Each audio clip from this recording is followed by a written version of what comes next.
अब नेक्स्ट जो legislative function president का होता है या पावर, वो ये कि he can nominate 2 Anglo Indian in Lok Sabha, यानी लोकसभा में 2 एंग्लो इंडियन को, आंग्ल भारतीय समुदाय के लोगों को अपॉइंट कर सकता है यदि उनका रिप्रेजेंटेशन उस पर्टिकुलर लेजिस्लेटिव या लोकसभा में ना हो।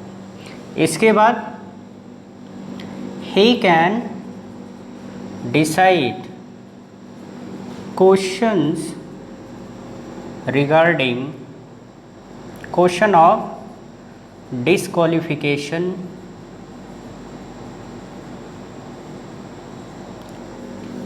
of member of parliament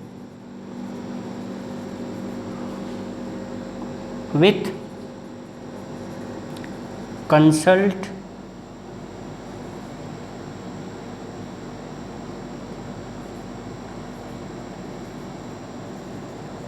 with consultation by election commission, यानी कि इलेक्शन कमीशन से कंसल्टेशन करने के बाद वो एमपीज़ के डिस्क्वालिफिकेशन से रिलेटेड क्वेश्चंस को डिसाइड कर सकता है। अब लेजिस्लेटिव पावर को देखने के बाद आइए हम प्रेसिडेंट के फाइनेंशियल पावर को देखते हैं कि क्या फाइनेंशियल पावर प्रेसिडेंट को इंडियन कॉन्स्टिट्यूशन में मिले।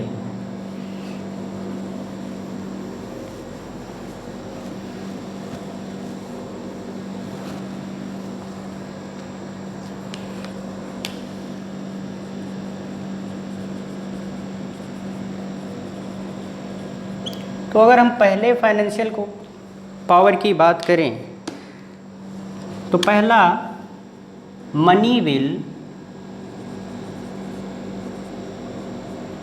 Can not introduce in parliament in either house in Lok Sabha before recommendation of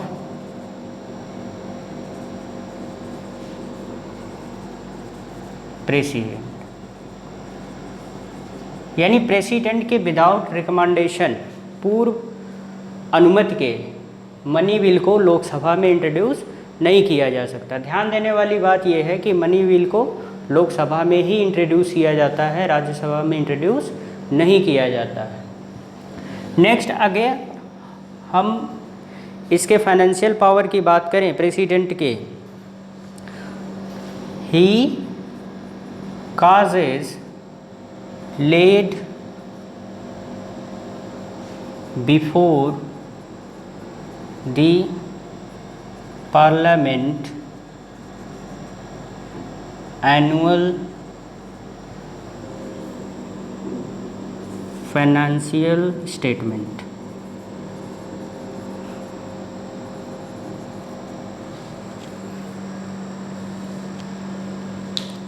यानी कि वो वार्षिक बजट के सभी प्रश्नों को या उसके जो भी विवरण होते हैं उनको पार्लियामेंट के बिफोर जो है क्या करता है, रिप्रेजेंट करता है, प्रेजेंट करता है। इसके बाद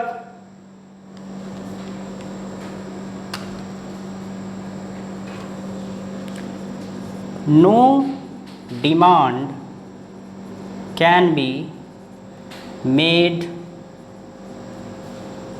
before his recommendation,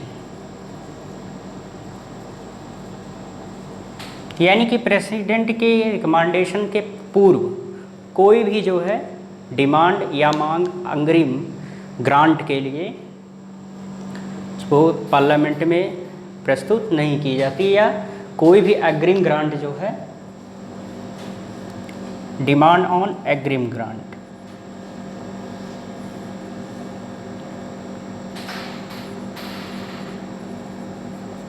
no demand of grant can be made before his recommendation, यानी कि प्रेसिडेंट के रिकमेंडेशन के पूर्व या बिना रिकमेंडेशन के कोई भी जो है ग्रांट की मांग वो मांगी नहीं जा सकती है। नेक्स्ट इसके बाद he can make advances out of contingency fund of India, वो भारत के आकस्मिक निधि से एडवांस जो है वो दे सकता है। अब ये एडवांस किस चीज़ के लिए देगा? To meet any unforeseen expenditure.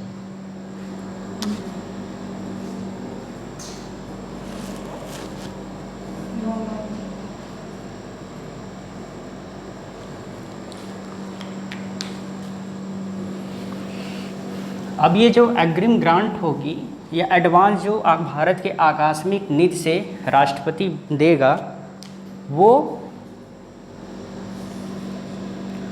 To meet अनफॉरसीन expenditure. अब ये अनफॉरसीन एक्सपेंडिचर का मतलब ये हो गया कि अगर मान लीजिए कि गवर्नमेंट ने बजट में जो प्लान बनाया था उससे ज़्यादा एक्सपेंडिचर हो रहा है, तो वो जो पैसे या स्पेंड करने के लिए जो कैपिटल चाहिए, जो पूंजी चाहिए, वो क्या करेगा? राष्ट्रपति भारत के आकस्मिक निधि से गवर्नमेंट ऑफ इंडिया को प्रोवाइड करेगा एडवांस के रूप में, जिससे गवर्नमेंट ऑफ इंडिया अपने एक्सेस या अनफॉरसीन एक्सपेंडिचर को पूरा करने के लिए यूज़ करेगी। इसके बाद नेक्स्ट अगर हम इसके पावर या फंक्शन को देखें तो वो ही कॉन्स्टिट्यूट फाइनेंस कमीशन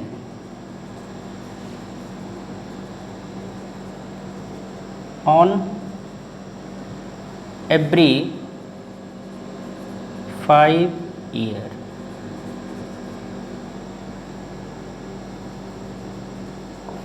प्रत्येक 5 वर्ष के बाद हर नए फाइनेंस कमीशन को कॉन्स्टिट्यूट करने का काम कौन करेगा? वित्त आयोग का, वो प्रेसिडेंट करेगा।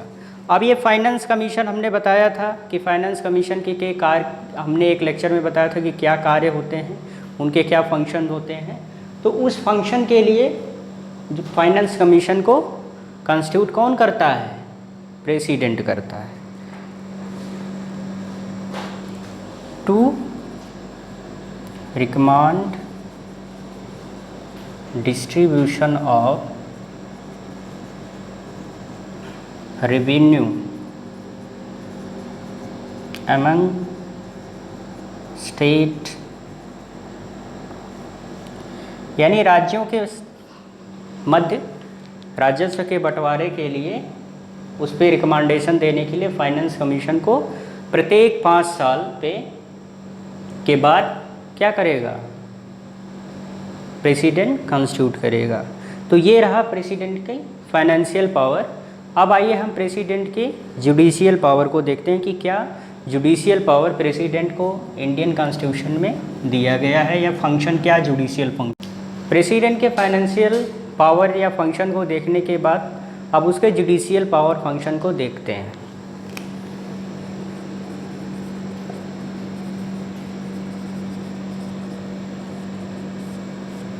तो पहले अगर हम इसके जुडिशियल पावर को देखें या फंक्शन को देखें तो appoint chief justice of supreme court and high court, appoint other जजेस of supreme court and high court. यानी हाई कोर्ट और सुप्रीम कोर्ट और हाई कोर्ट के चीफ जस्टिस, यानी सुप्रीम कोर्ट के चीफ जस्टिस जिनको चीफ जस्टिस ऑफ इंडिया कहते हैं, और प्रत्येक हाई कोर्ट के चीफ जस्टिस और सुप्रीम कोर्ट और हाई कोर्ट के जो जजेस होते हैं उनका अपॉइंटमेंट कौन करता है? प्रेसिडेंट करता है। अब इसके बाद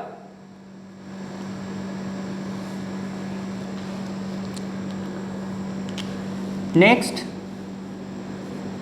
he can seek advice from supreme court on matter of public importance.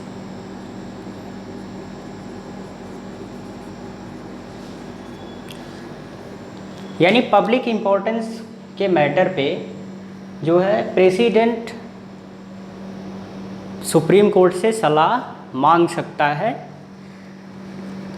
और advice tendered bye supreme court is not binding on is not bound on president. यानी कि प्रेसिडेंट जो है पब्लिक इम्पोर्टेंस के मैटर पे सुप्रीम कोर्ट से क्या कर सकता है? एडवाइस मांग सकता है, लेकिन सुप्रीम कोर्ट के द्वारा दी गई एडवाइस वो प्रेसिडेंट पे बाध्य या बाउंड नहीं होती है, और इसका प्रोविज़न हमारे संविधान के आर्टिकल 143 में है।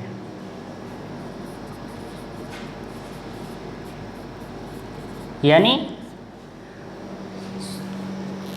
सर्वोच्च न्यायालय से सलाह मांगने की जो प्रावधान है वो आर्टिकल 143 में है, लेकिन वो जो सलाह प्रेसिडेंट को सुप्रीम कोर्ट देता है वो प्रेसिडेंट पे बाध्य या बाउंड नहीं होता है। इस बात का आप विशेष ध्यान देंगे। इसके बाद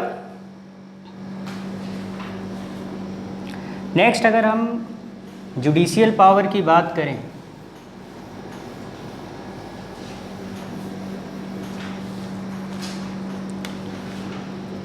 he can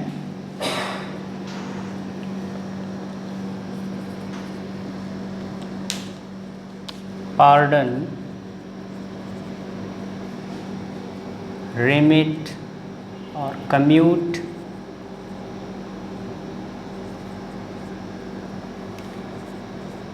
remit,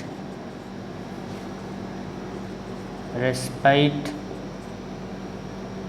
or reprieve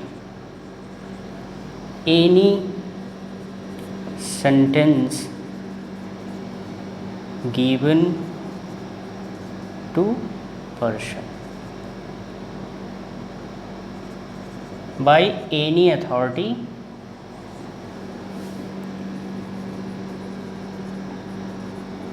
with in India. यानी इन भारत में किसी भी जो है न्यायिक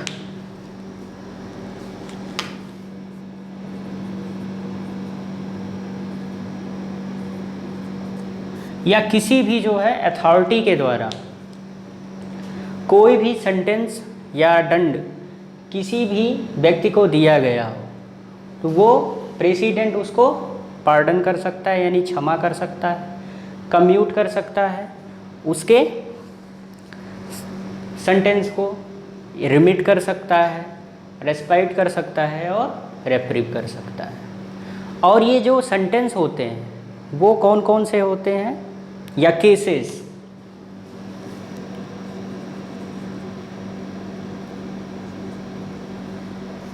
cases related to violation of union law, court martial and death of sentence of death।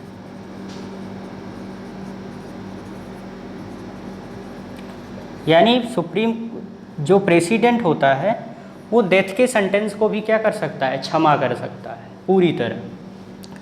और कोई भी लॉ यूनियन लॉ के वायलेशन से रिलेटेड अगर केस है उसको भी क्षमा कर सकता है, कम्यूट कर सकता है, कम कर सकता है, या उस दंड के कैरेक्टर को बदल सकता है, या उस पर्टिकुलर सेंटेंस पे रोक लगा सकता है, और या तो उसके ईयर्स को, समयावधि को कम कर सकता है। तो किसी भी सेंटेंस को क्षमा करना यानी pardon, commute, remit, respite and reprieve, ये जो है पावर किसके पास होती है?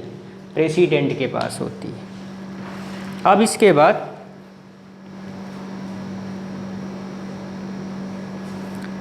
आइए अब हम प्रेसिडेंट के डिप्लोमेटिक पावर को देखते हैं। ध्यान दीजिएगा कि जो केसेस रिलेटेड होंगे वो चाहे यूनियन लॉ के वायलेशन का हो या स्टेट लॉ के वायलेशन का हो। स्टेट लॉ के भी वायलेशन के जो केसेस होते हैं उसमें भी जो है प्रेसिडेंट के पार्डनिंग पावर जो है वो एप्लीकेबल होती है। तो पार्डन जो है power, pardoning power of president के लिए हम एक अलग से लेक्चर लाएंगे जिसमें हम सिर्फ प्रेसिडेंट के पार्डनिंग क्षमा शक्ति को ही पढ़ेंगे कि किस प्रकार का प्रावधान है, और उनका जो है गवर्नर और प्रेसिडेंट के जो है क्षमा शक्ति में क्या डिफरेंस है उसको हम एक अलग से लेक्चर में देखेंगे। तो इसके बाद आइए हम प्रेसिडेंट के डिप्लोमेटिक पावर्स को देखते हैं।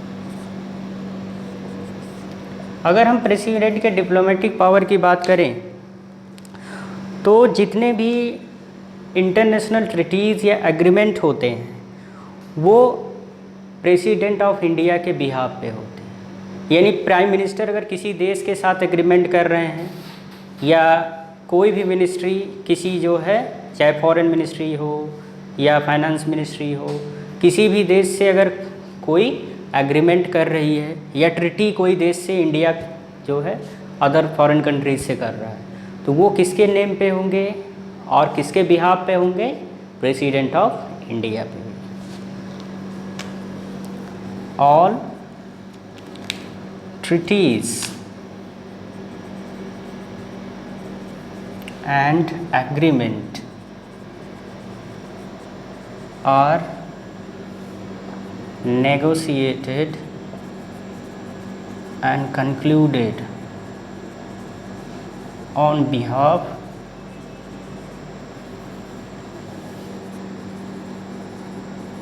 of President of India। यानी अंतर्राष्ट्रीय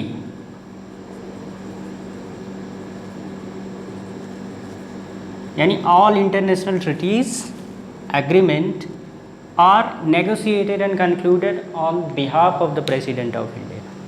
यानी प्रेसिडेंट ऑफ इंडिया के बिहाफ पे सारे जो अंतर्राष्ट्रीय संधियाँ होती हैं, एग्रीमेंट होते हैं, वो प्रेसिडेंट ऑफ इंडिया के नाम पे ही किए जाते हैं। यानी सिग्नेचर जो फाइनल होता है वो किसका होता है?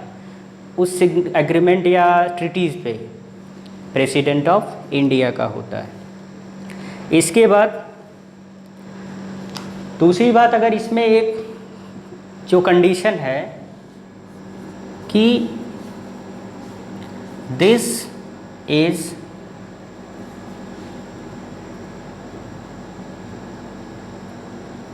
Depend on approval of parliament. लेकिन जो ट्रीटीज़ या एग्रीमेंट होंगे वो किस पे डिपेंड करते हैं कि उस पर पार्लियामेंट का अप्रूवल हो, तभी जो है इंटरनेशनल ट्रीटीज़ और एग्रीमेंट किए जाते हैं। इस पे विशेष जो है ध्यान स्टेटमेंट पे देना है। इसके बाद नेक्स्ट जो मेजर डिप्लोमेटिक पावर है वो ये है कि president present India at international forums. यानी विश्व के सभी जो अंतर्राष्ट्रीय फोरम्स होते हैं उन पे जो है, यानी अंतर्राष्ट्रीय मंच पर इंडिया को प्रेजेंट करने का काम कौन करता है? प्रेसिडेंट करता है। यानी प्रेसिडेंट के नाम पे ही इंडिया का रिप्रेजेंटेशन इंटरनेशनल फोरम पे होता है।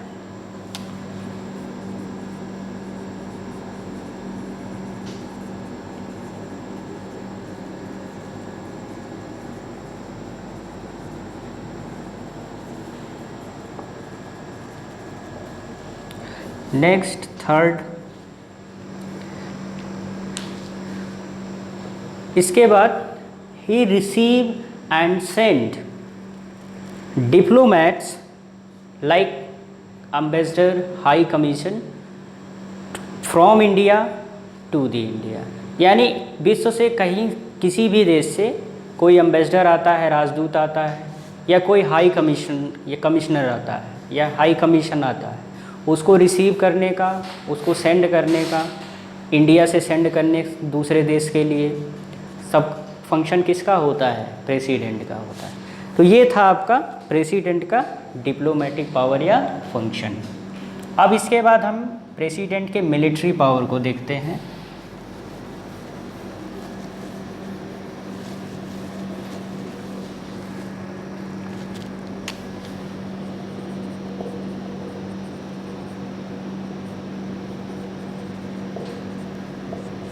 अगर मिलिट्री पावर की देखें तो प्रेसिडेंट जो है भारत के तीनों सेनाओं का क्या होता है? सुप्रीम कमांडर होता है, और तीनों सेनाओं के जो चीफ होते हैं उनको अपॉइंट करने का काम करता है। Supreme commander of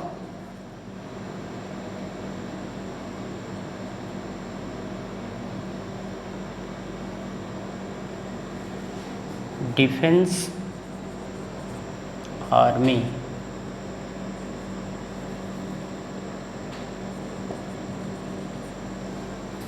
of India, यानी डिफेंस फोर्सेस, यानी भारत की जो डिफेंस फोर्सेस होती हैं, रक्षा जो फोर्सेस होती हैं, उनका सुप्रीम कमांडर कौन होता है? प्रेसिडेंट होता है। यानी तीनों फोर्सेस कौन सी होंगी? एयर,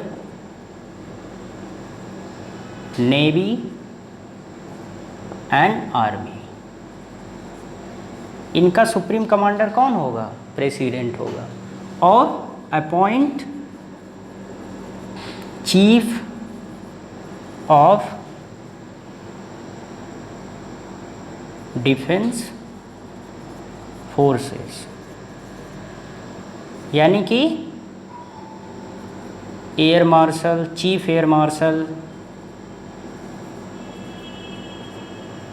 या chief of air force, navy and army. यानी एयरफोर्स, नेवी, आर्मी के चीफ जो होते हैं उनको अपॉइंट करने का काम कौन करता है? प्रेसिडेंट करता है। और प्रेसिडेंट तीनों सेनाओं का, यानी इंडिया के डिफेंस फोर्सेस का क्या होता है? सुप्रीम कमांडर होता है। अब नेक्स्ट, ही कैन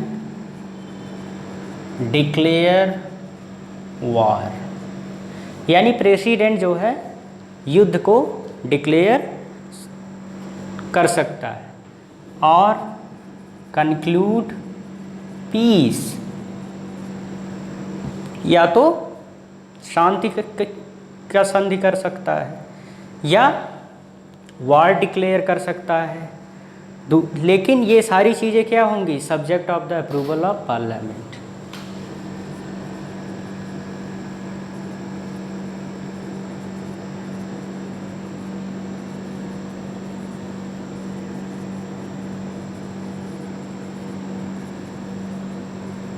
यानी पार्लियामेंट के अप्रूवल के बिना वो वार को डिक्लेयर नहीं कर सकता है और पीस को कंक्लूड नहीं कर सकता है।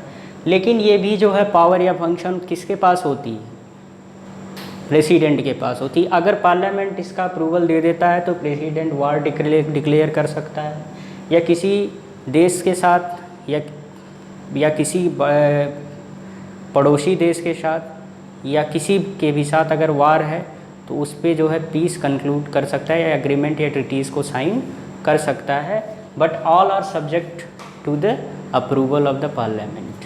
अब इसके बाद मिलिट्री पावर को देखने के बाद हम इसके लास्ट पावर इमरजेंसी पावर को देखते हैं कि भारत में प्रेसिडेंट को क्या आपातकालीन शक्तियाँ दी गई हैं।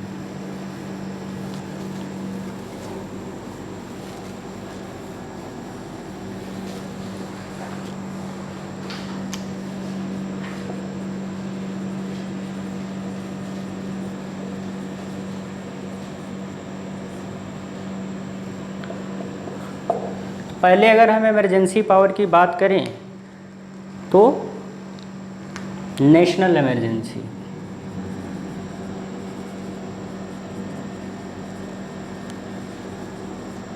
जिसका प्रावधान आर्टिकल 352 में। नेक्स्ट, यानी कि इंडिया में नेशनल इमरजेंसी कौन घोषित डिक्लेयर कर सकता है? प्रेसिडेंट कर सकता है, लेकिन ये भी जो है subject to the approval of the council of minister. Without satisfaction और decision of council of minister, supreme president can not declare national emergency in any part of India और होल टेरिटरी ऑफ इंडिया। यानी भारत के में बिना केंद्रीय मंत्रिमंडल के सुझाव के या उसके डिसीजन के नेशनल इमरजेंसी को प्रेसिडेंट डिक्लेयर नहीं कर सकता है। लेकिन नेशनल इमरजेंसी को अगर कोई डिक्लेयर करेगा तो वो प्रेसिडेंट करेगा और उस पर जो है काउंसिल ऑफ मिनिस्टर के सुझाव या डिसीजन होना चाहिए। इसके बाद प्रेसिडेंट्स रूल, जिसको स्टेट इमरजेंसी कहते हैं, और ये आर्टिकल 356 एंड 365 में।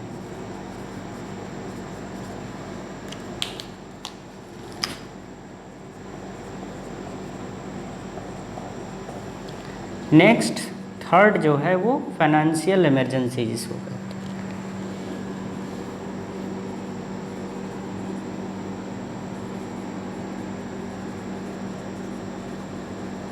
ये आपका आर्टिकल 360 में। तो ये रहा आपका इमरजेंसी पावर ऑफ प्रेसिडेंट की। प्रेसिडेंट के पास नेशनल इमरजेंसी, प्रेसिडेंट रूल और फाइनेंशियल इमरजेंसी को डिक्लेयर करने की पावर है, but it should be based on decision of the council of minister. यानी कि इमरजेंसी को डिक्लेयर करने से पहले जो काउंसिल ऑफ मिनिस्टर होती है या पार्लियामेंट का अप्रूवल होना चाहिए। तो ये रहा आपका प्रेसिडेंट के पावर एंड फंक्शन।